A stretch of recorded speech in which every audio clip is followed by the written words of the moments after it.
Current electricity का आज practice paper 8 discuss करते हैं। तो पहला क्वेश्चन है, a 20 ohm resistance takes 5 minutes to boil water. So heat जो है power into time equal to heat. So आमतौर पर जो कनेक्शन सब रहता है घर में, वहाँ पर आपका सब पैरेलल कनेक्शन रहता है, वोल्टेज कांस्टेंट रहता है। सो जब भी नहीं दिया है तो हम वोल्टेज कांस्टेंट लेंगे। सो पावर हो जाएगा वी स्क्वायर बाय आर से V1 square by R1 T1। So voltage same है, no V1 V2 equal to heat equal to next time resistance suppose R2 है, टाइम T2 है। सो हमें पूछा गया है कि 1 मिनट अगर हो रहा है तो नेक्स्ट टाइम रेसिस्टर क्या है, ये निकालना है। सो R2 हो जाएगा R1 T2 by T1। So R1 हमें दिया गया है 20, टाइम 2 1 मिनट और टाइम T1 5, सो 4 ओम। जब हम कंपेयर करते हैं यूनिट्स को चेंज करने का जरूरत नहीं है, दोनों साइड सेम यूनिट्स सेम रहना जरूरी है। चेंज करने का कोई ऐसा यूनिट होना जरूरी नहीं है। सो नेक्स्ट क्वेश्चन लेते हैं, नंबर 2। Two bulbs when connected in parallel. Parallel में क्या होता है, वोल्टेज सेम रहता है। सो दोनों बल्ब्स जो है when connected in parallel 100 watt each. So उन दोनों का पावर सेम होगा V square by R. So ये जो है 100 दिया गया है, राइट। अब क्या किया, what is the power consumed if they are connected in series. जब हम कनेक्ट कर देंगे सीरीज में, इक्विवेलेंट रेजिस्टेंस कितना हो जाएगा, सीरीज में R plus R 2R। So voltage same है, नया पावर हो जाएगा V square by 2R। So V square by R 100 है, V square by 100 by 2 50 watt. Next question लेते हैं।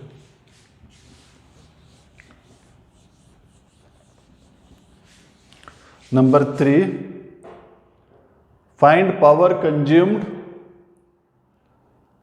when 3 electric lamps 40 watt 60 watt 100 watt are connected in parallel। Question में थोड़ा data और क्लैरिटी चाहिए था। सपोज 40 वाट 60 वाट 100 वाट, ये जो पावर है वोल्टेज V में होता है और ये तीनों को हमने सेम वोल्टेज में कनेक्ट किया, तो दैट मीन्स ईच जो है सेम पावर डिसिपेट करेगा। सो टोटल पावर जो है ऐड हो जाएगा। तो यहाँ हमने एजम्पशन लिया कि ये जो पावर जो एज्यूम डेसिपेट कर रहे जिस वोल्टेज में, इन तीनों को उसी वोल्टेज में हमने कनेक्ट किया, क्योंकि अलग वोल्टेज जब हो जाएगा तो पावर चेंज हो जाएगा। सो आमतौर पर हम जो घर में कनेक्शन है, घर में जो है कनेक्शन सभी पैरेलल है। सो जो सप्लाई वोल्टेज है that is the voltage across each. Next question है नंबर 4।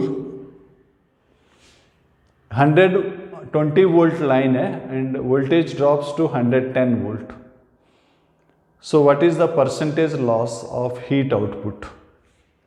सो हीट यानी कि हीट जो है power V square by R into time. So power दिया गया है 1000 वाट। सो यहाँ जो क्वेश्चन है कि वोल्टेज जो है 120 वोल्ट से 110 वोल्ट को ड्रॉप कर रहा है। हम इसको एग्जैक्ट तो नहीं बना सकते हैं, लेकिन अप्रॉक्सीमेट करते हैं कि रेसिस्टेंस कांस्टेंट है। सो रेसिस्टेंस अगर कांस्टेंट है तो हीट जो है directly proportional to V square. So आपको परसेंटेज लॉस निकालना है।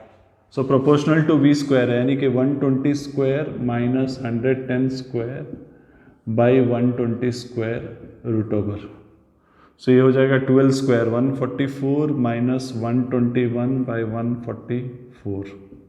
सो ये 3 to 23 बाई 144। परसेंटेज बोला, इंटू 100 कर दीजिए, 100 कर दीजिए, 4 से काटिए 25,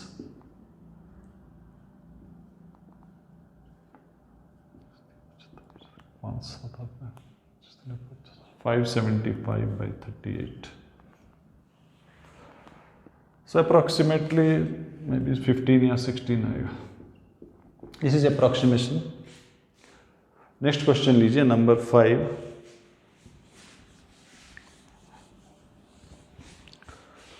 नंबर 5 में दिया है कि एक बैटरी जो है सो नंबर 5, एक बैटरी है जिसका EMF E है, इंटरनल रेसिस्टेंस R है और ये R1 रेसिस्टेंस है, R1 रेसिस्टेंस है। पावर आउटपुट जो है 150 वाट एक रेसिस्टर में, दूसरा रेसिस्टर में 196 वाट रेसिस्टेंस दिया हुआ है, एक 6 ओम में, एक 4 ओम में, राइट। सो करंट पावर क्या होता है, आई स्क्वायर आर, आई कितना है, E by R plus R whole square, E square R by हर स्क्वायर R1। ये हमें दिया गया है, कितना दिया गया है, पहला वाला केस में दिया गया 150 और ये वैल्यू भी दिया गया, ये वैल्यू दिया गया पहला केस में 6 और दूसरा केस में वैल्यू दिया गया 4 और दूसरा केस में पावर दिया गया है 196। सो हम डिवाइड कर देते हैं, डिवाइड करते थे, ई स्क्वायर है लेकिन ई स्क्वायर कैंसिल हो जाएगा, डिवाइड करने से कैंसिल हो जाएगा। तो हमारे पास कितना रहा, 6/4, 6 plus R whole square, 4 plus R whole square by 150/196।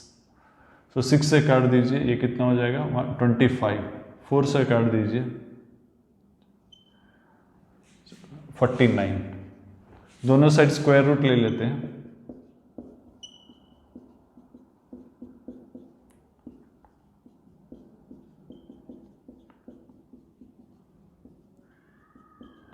Are जो है 1 ओम निकला। सो ये था question number 5। Next question number 6 लेते हैं। नेक्स्ट क्वेश्चन लेते हैं नंबर 6। नंबर 6 में क्या दिया हुआ है, an electric kettle boils 1 kg of water. So voltage को सेम लेते हैं, V²RT इक्वल टू हीट होगा mass, specific heat, change in temperature, but same quantity of water है, same temperature difference, specific heat constant होता है, तो heat जो है सेम रहेगा। सेकंड केस में अलग केटल लिए हैं, उसका रेसिस्टेंस मान लेते हैं R2 है, टाइम T2। अब क्या किया, आप दोनों को सीरीज में कनेक्ट कर दिया। सीरीज में क्या होता है, R equal to R1 plus R2, right. So R को इन टर्म्स ऑफ हीट लिखते हैं। हीट क्या होता है, V²/R पावर इंटू T होता है हीट। सो यहां से R क्या निकला, V²T/Q। R1 क्या निकलेगा, V²T1/Q। R2 क्या निकलेगा, V²T2/Q। So T equal to T1 plus T2, right. So series में अगर कनेक्ट कर दिए तो नेचुरली इक्विवेलेंट रेसिस्टेंस बढ़ जाता है, वोल्टेज तो सेम है, पावर जो है V²/R, R बढ़ गया तो टाइम हीट आउटपुट जो है वो कम होगा, यानी कि टाइम ज़्यादा लगेगा। अगर ये सीरीज नहीं होता, अगर पैरेलल होता तो क्या होता, इन पैरेलल अगर लेते, इन पैरेलल में 1/R equal to 1/R1 plus 1/R2। So 1/R क्या हो गया, 1/R हो गया, 1/R रहने दीजिए, Q/V²T equal to Q/V²T1 plus Q/V²T2, यानी कि 1/T equal to 1/T1 plus 1/T2, यानी कि T equal to T1 T2/T1 plus T2, अगर पैरेलल होता तब, राइट। नेक्स्ट क्वेश्चन लेते हैं, क्वेश्चन नंबर 7। क्वेश्चन नंबर 7 में भी सेम इलेक्ट्रिक केटल है और इस बार एक में टाइम लगता है 10 मिनट्स, दूसरा में लगता है 15 मिनट्स, और इस बार पैरेलल कनेक्ट किया। तो अभी थोड़ा देर पहले हमने देखा था पैरेलल में क्या होता है, T1 T2/T1 प्लस T2। सो एक में आपको लगा 10 मिनट, दूसरा में 15 मिनट। सो 10 × 15/10 प्लस 15 25, तो 6 मिनट लगेगा आपको। Next question number 8। Question number 8 में 3 रेसिस्टर आपने कनेक्ट किया, एक सीरीज है, दोनों पैरेलल है। सो एक सीरीज है, 2 पैरेलल है, तीनों आइडेंटिकल है। तीनों आइडेंटिकल है, एक सीरीज है, दो पैरेलल है, तीनों आइडेंटिकल है, और maximum power without damaging maximum power P हम ये रिलीज कर सकता है विदाउट एक्सेसिवली हीटेड। तो मैक्सिमम इस नेटवर्क का पावर क्या होगा? सो मैक्सिमम पावर कौन डिसिपेट करेगा? मान लेते हैं करंट I है, तो दोनों आइडेंटिकल है, I/2 I/2, तो मैक्सिमम पावर ये डिसिपेट करेगा। सो मैक्सिमम पावर I²R जो है ये आपका P है। अब ये दोनों कितना डिसिपेट करेगा? ये दोनों मान लेते हैं 2 और 3 है, सो ये डिसिपेट करेगा, करंट जो है I/2 है, सो I²R P है, सो I²R P, सो ये P/4 डिसिपेट किया। सो जब ये P डिसिपेट किया, ये P/4, ये P/4, सो नेट पावर हो जाएगा P plus P/4 plus P/4, 3P/2, right. ये था क्वेश्चन नंबर 7। नेक्स्ट क्वेश्चन लेते हैं। So question number 9, next question है 9। सो 9 में दो ठो सेल है, दो cell, EMF E, internal resistance R, EMF E, internal resistor R, दो कनेक्शन दिया गया। पहले कनेक्शन दिया गया सीरीज।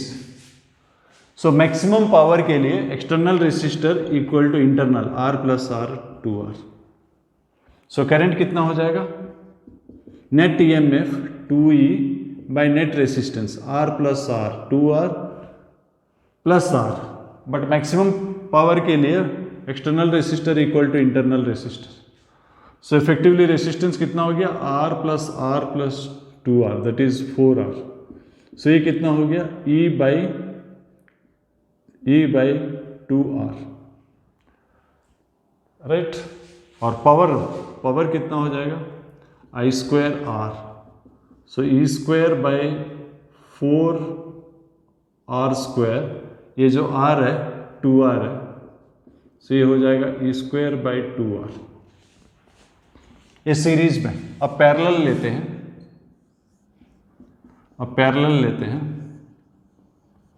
पैरेलल में ER, सिंपल केस है। सो पैरेलल में वोल्टेज सेम होता है, ये इक्विवेलेंट हो जाएगा E, और रेसिस्टेंस R/2 हो जाएगा। और आपको मैक्सिमम पावर चाहिए, मैक्सिमम पावर के लिए external resistor equal to internal resistance, so R जो है R/2 हो जाएगा। सो करंट कितना हो जाएगा? E/R/2 प्लस R/2R, और पावर हो जाएगा I²R, I हो गया E² बाई R², और R जो है R/2, सो कितना आ गया? E² बाई 2R, दोनों में सेम आया, सीरीज पैरेलल। नेक्स्ट क्वेश्चन लेते हैं नंबर 10। सो नंबर 10 में क्या दिया हुआ? एक सर्किट का एक पार्ट दिया गया,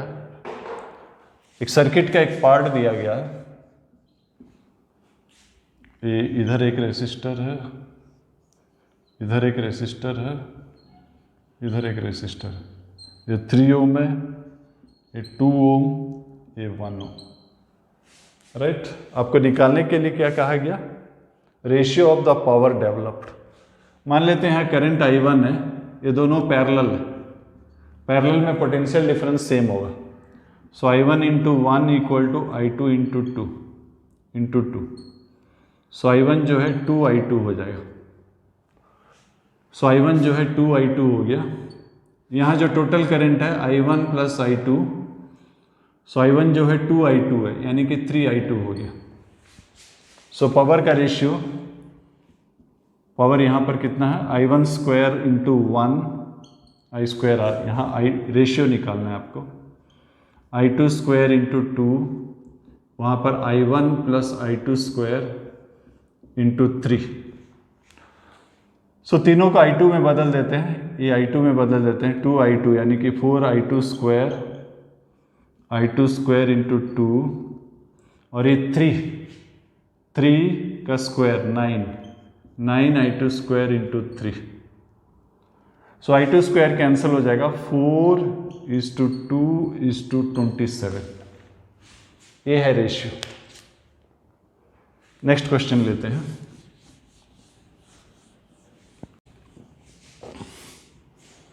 सो नेक्स्ट क्वेश्चन में भी पार्ट ऑफ सर्किट दिया गया है। नेक्स्ट क्वेश्चन में पार्ट ऑफ सर्किट दिया गया, ये 2 ओम है, इधर 6 और 9, इधर 5, इधर 5 ओम, इधर 6 9 यानी कि 15 ओम और इधर 2 ओम। सो हमें दिया गया है कि 5 ओम में यहाँ पर 45 जूल प्रोड्यूस होता है, यहाँ का जो है 45 जूल पर सेकेंड पावर, फिर 45 वाट, तो हमें यहाँ निकालना है। सो यहाँ का करंट मान लेते हैं I1 है, so I1 square R equal to 45, so I1 कितना निकल गया 3 एम्पेयर। अब ये दोनों पैरेलल है, पैरेलल में क्या होगा, पोटेंशियल डिफरेंस सेम होगा। So I1 that is 3 into 5 equal to I2 into ये रेसिस्टेंस 9 + 6 15, सो I2 कितना निकल गया 1 एम्पेयर। सो इधर हमारा 3 एम्पेयर है, इधर हमारा 1 एम्पेयर है, तो इधर कितना हो जाएगा 3 + 1 4 एम्पेयर।